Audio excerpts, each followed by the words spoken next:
বিশ্ব 14 মার্চ শুক্রবার রাতে আমেরিকা, আফ্রিকা এবং ইউরোপের বিভিন্ন অঞ্চল থেকে পৃথিবীর আকাশে চাঁদকে রক্তের মতো লাল দেখা যায়।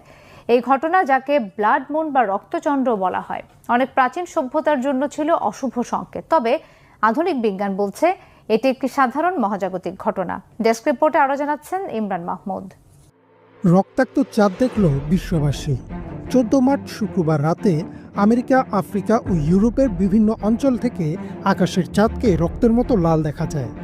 এ ঘটনাকে বলা হয় ব্লাড মুন বা রক্তচাঁদ। মায়ান সভ্যতা, ইনকা সভ্যতা, প্রাচীন চীনা সংস্কৃতি, এমনকি আমাদের ভারতীয় উপমহাদেশের প্রাচীন সংস্কৃতিতে এই ঘটনাকে অশুভ সংকেত ধরা হতো। পবিত্র রমজানের মাঝামাঝি হঠাৎ এই ব্লাড মুন কেন হলো?